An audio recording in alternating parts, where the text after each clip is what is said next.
مدینہ منورہ میں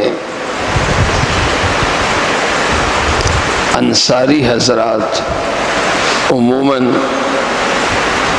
کاشتکاری اور باغوں کا کام کرتے تھے،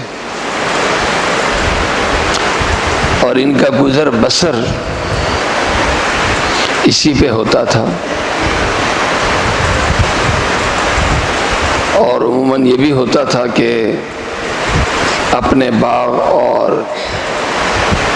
کھیت کے اندر ہی ان کے گھر بھی ہوتے تھے۔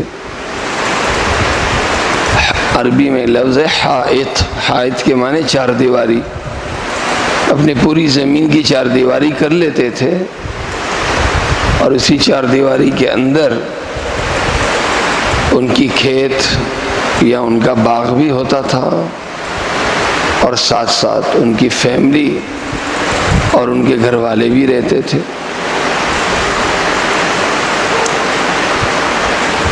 ایک صحابی جناب رسول کریم صلی اللہ علیہ وسلم کی خدمت میں حاضر ہوئے، عرض کیا یا رسول اللہ، میرے باغ کے اندر جہاں میرے گھر والے بھی رہتے ہیں اسی کے اندر فلاں صحابی ہیں، ان کی کچھ کھجوریں ہیں، وہ جب بھی اپنے کھجوروں کے درخت کے دیکھنے کے لیے آتے ہیں تو میرے گھر والوں کی کبھی کبھی بے پردگی ہو جاتی ہے، پریشانی ہو جاتی ہے، پردہ کرنا، خواتین کا گھروں کے اندر جانا ایک مشکل معاملہ ہے، یا رسول اللہ ان سے درخواست کر دیں کہ وہ اپنی وہ کھجوریں مجھے بیچ دیں، یا ان درختوں کے بدلے کہیں اور میں ان کو دلا دوں۔ اللہ کے نبی صلی اللہ علیہ وسلم نے اس شخص کو بلایا، اس سے یوں نہیں کہا کہ فلاں میرے پاس آئے تھے، بلکہ آپ نے فرمایا کہ فلاں جگہ میں تمہارے درخت ہیں، عرض کیا ہے۔ اللہ کے نبی صلی اللہ علیہ وسلم نے ارشاد فرمایا میں چاہتا ہوں کہ تم مجھے وہ درخت بیچ دو۔ وہ سمجھ گئے کہ اللہ کے نبی صلی اللہ علیہ وسلم مجھ سے کیوں مانگ رہے ہیں، اور ویسے بھی چچا زاد بھائی ہونے کی وجہ سے یا رشتہ دار ہونے کی وجہ سے ویسی انبن چلتی ہے، تو سمجھ گئے کہ مجھ سے کیوں لینا چاہ رہے ہیں اللہ کے نبی صلی اللہ علیہ وسلم۔ تو عرض کیا یا رسول اللہ مجھے نہیں بیچنا۔ اللہ کے نبی صلی اللہ علیہ وسلم نے فرمایا کہ اگر بیچنا نہیں ہے تو مجھے ہدیہ کر دو، میں تم سے ہدیہ مانگ رہا ہوں، مجھے ہدیہ کرو۔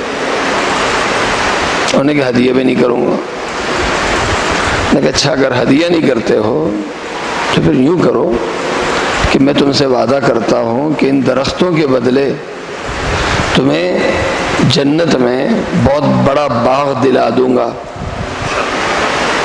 عرض کیا یا رسول اللہ اس پہ بھی میں تیار نہیں ہوں، میں نے بیچنا ہی نہیں ہے۔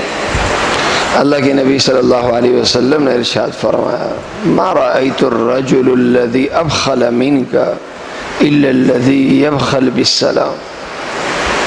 میری جتنی زندگی گزری ہے تجھ سے بڑا بخیل، تجھ سے بڑا کنجوس میں نے نہیں دیکھا سوائے ایک شخص کے۔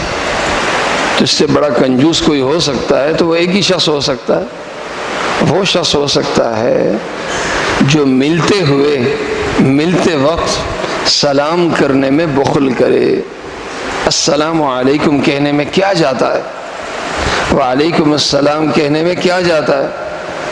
فرمایا تمہارا واقعہ کوئی بھی سنے گا وہ یہی کہے گا کہ وہ تو بڑے کنجوس شخص تھا، لیکن میں یہ کہتا ہوں کنجوس تو بھی ہے، لیکن تجھ سے بڑا کنجوس وہ شخص ہے جو سلام کرنے میں، سلام کا جواب دینے میں بخل کرتا ہو۔